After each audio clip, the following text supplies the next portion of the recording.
Les 5 énergies de sagesse. Chapitre 5. Ratna, l'enrichissement. Aspect de la sagesse, possibilités liées à l'équilibre. La sagesse de Ratna est l'équanimité. Elle n'a besoin de rien. Le monde suffit, l'abondance y règne. Un jaune doré irradiant la richesse caractérise l'énergie Ratna. Son élément est la terre. À son mieux, l'énergie Ratna est profondément enracinée, pleine et satisfaite. Les personnes Ratna se sentent expansives, complètes, épanouies.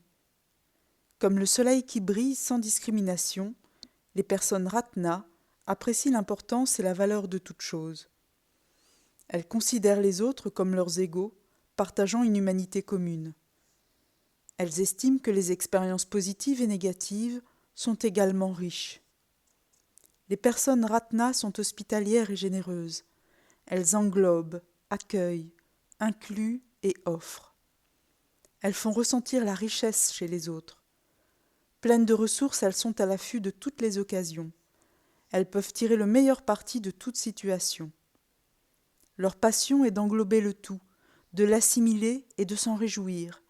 Elles veulent dominer le monde, elles sont plus grandes que nature. L'énergie Ratna renferme un sens de la fertilité et de la potentialité, comme le fait d'être enceinte. La terre ne fait pas de discrimination à l'égard de ce qui y pousse, elle accepte et nourrit toute chose. Les personnes Ratna se sentent bien enracinées, bien ancrées physiquement.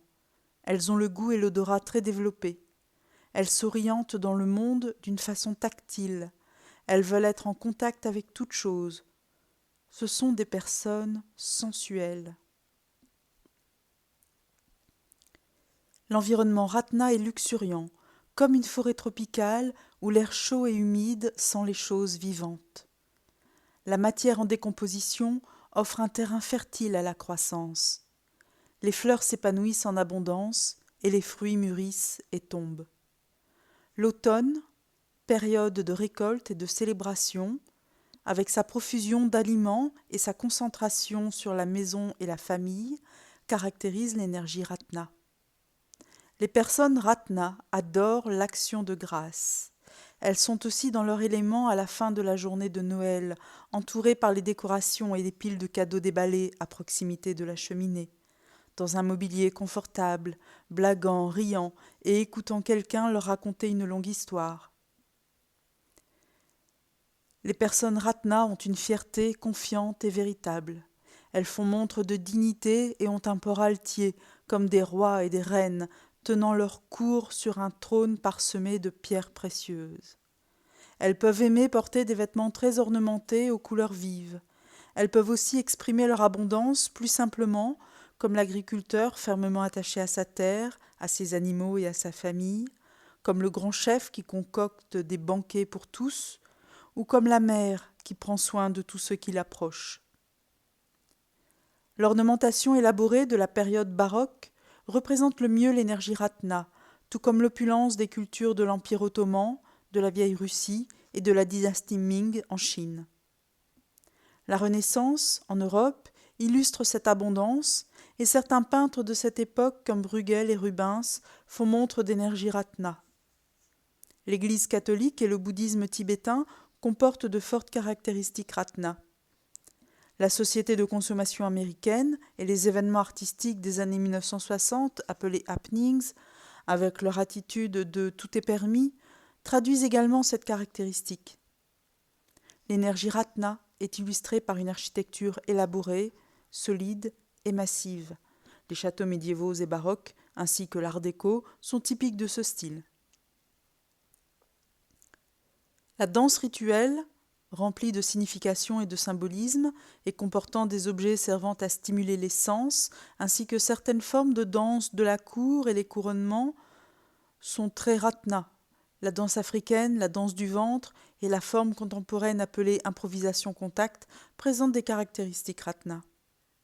Bien ancrées au sol, elles sont souvent caractérisées par des mouvements réguliers lent et confiant, par des gestes pleins et larges et un dos bien droit. Les bras et la poitrine ont tendance à être ouverts, les doigts écartés. La danse comporte souvent des mouvements circulaires enveloppant tout l'espace. La musique à grande échelle, comme l'opéra ou le chant choral, exprime une énergie ratna. Les compositeurs tels que Wagner, Beethoven, Brahms et Tchaïkovski évoquent la profonde émotion et le drame de l'énergie ratna. Le son fondamental de ratna est « oh » ressenti au plus profond de l'abdomen. L'énergie ratna est présente dans les romans épiques, remplis d'émotions, comportant une intrigue compliquée, élaborée et de nombreux personnages. Les livres de Tolstoï, Dostoïevski, Dickens et Gabriel García Márquez représentent ces caractéristiques. Les personnes ratna apprennent en accumulant et en retenant de grandes quantités d'informations. Leur pensée est profonde et minutieuse. Elles peuvent proposer de longues explications détaillées sur le moindre sujet et des descriptions foisonnant de détails. Il se peut qu'elles disposent de vastes bibliothèques où elles puisent les renseignements désirés. Elles naviguent sur Internet pour apprendre encore et encore. Les personnes de la famille Ratna veulent que leur spiritualité soit émotive, empreinte de dévotion et de ferveur. Elles ont besoin que leur religion soit intense. Elles sont interpellées par la passion de la prière. Au chapitre de la thérapie, les personnes Ratna pourraient rechercher une thérapie axée sur le corps en raison de leur sensualité, ou une thérapie centrée sur les émotions ou les questions familiales, comme le reparentage. La thérapie par le milieu, qui met en lumière l'importance des soins et du soutien, comporte aussi cette caractéristique. Les aliments riches, luxueux, comme le lait de poule et la viande en sauce, relèvent de l'énergie Ratna.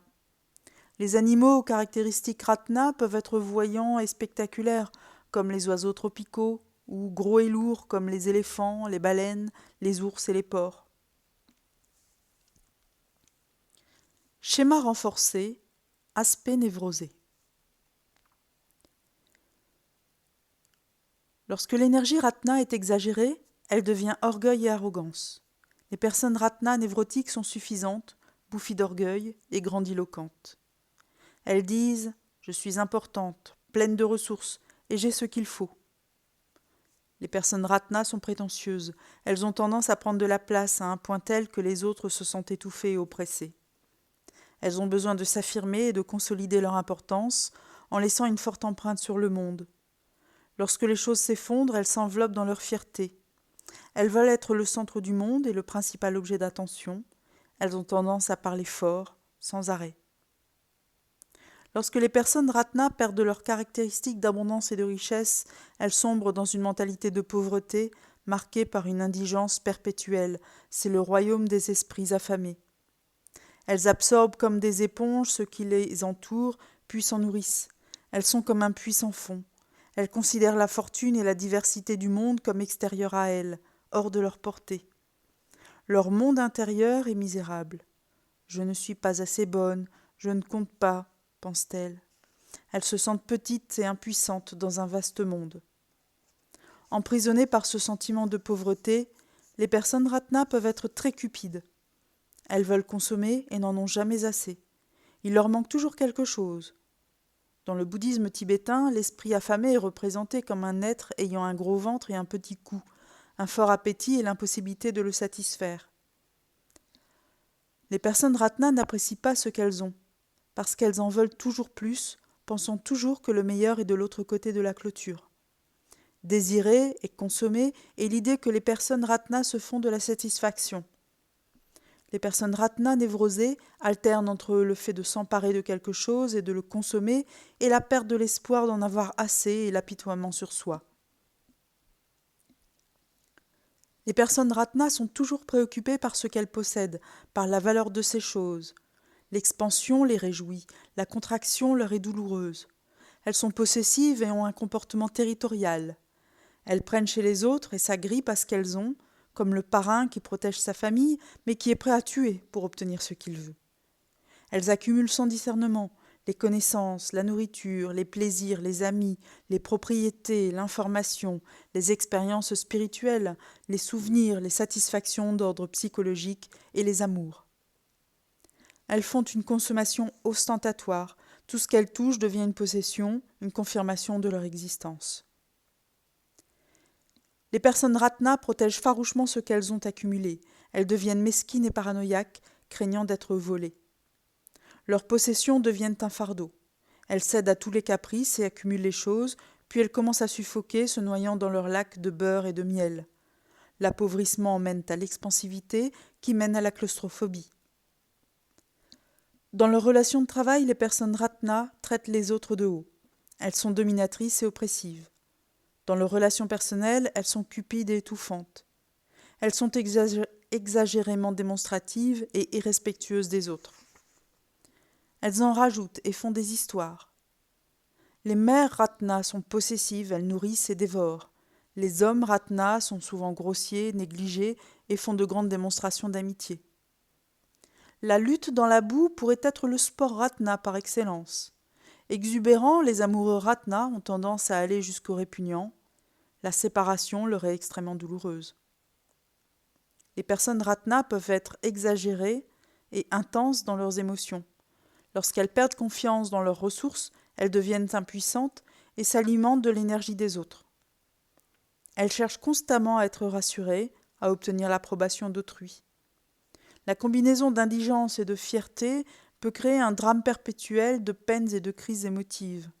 Trop fières pour céder, elles entretiennent des rancunes. Les personnes Ratna névrosées peuvent être maigres ou grasses.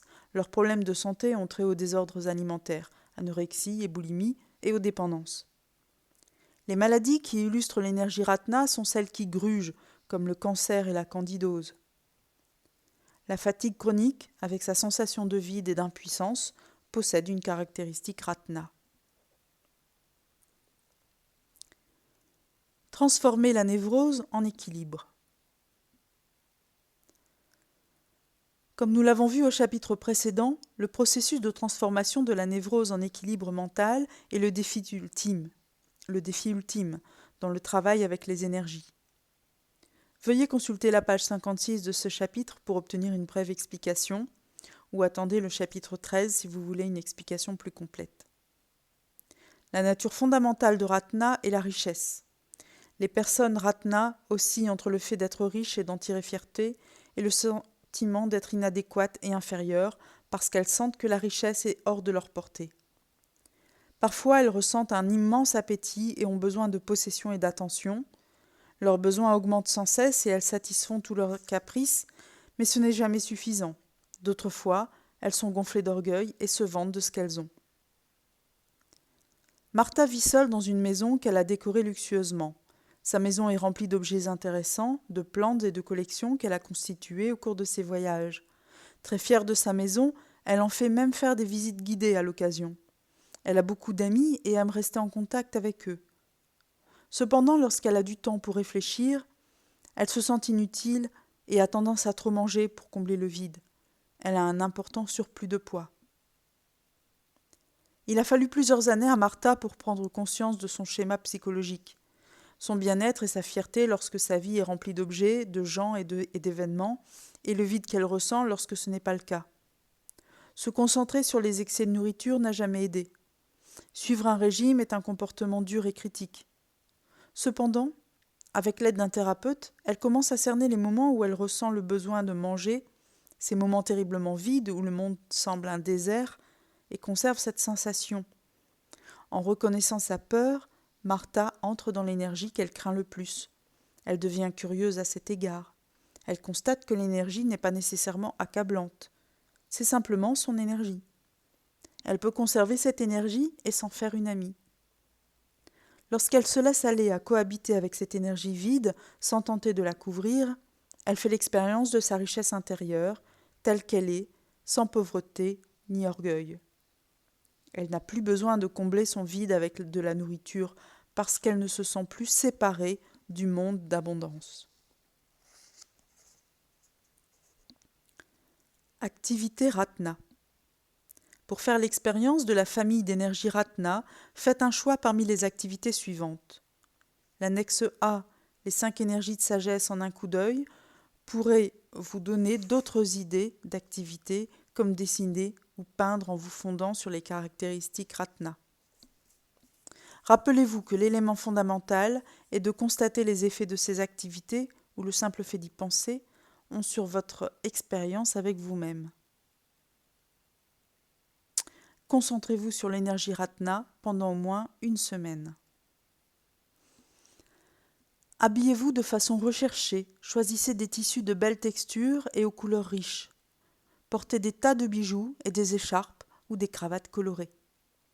Enrichissez votre maison ou votre lieu de travail en y plaçant des plantes, des tissus et des lampes ou un éclairage indirect. Fréquentez des lieux où il existe une richesse de vue, d'odeurs, de goût et de toucher, un jardin, un fleuriste, un marché fermier, un musée, un magasin de tissus, une bijouterie, une pâtisserie, une librairie ou une boutique d'huile pour le corps, de savons et de parfums. Invitez des amis pour un repas ou une réception, soyez généreux en préparant les mets, les boissons et les décorations. Commencez une collection de cartes postales, de timbres, de photos ou de toute chose qui vous intéresse. Travaillez dans votre jardin ou occupez-vous de vos plantes. Ressentez le plaisir de toucher la terre et de sentir les fleurs. Faites-vous masser avec de l'huile parfumée. Prenez note des expressions que vous ou d'autres personnes utilisez et qui comportent des superlatifs ou qui démontrent un sens de l'exagération ou du drame. Écoutez de la musique majestueuse, grandiose, expansive et pleine. Recherchez le chant choral ou l'opéra. Essayez Beethoven, Wagner, Tchaïkovski et Brahms. Notez les idées amusantes qui vous viennent à l'esprit et qui traduisent l'énergie Ratna. Prenez plaisir à satisfaire vos caprices.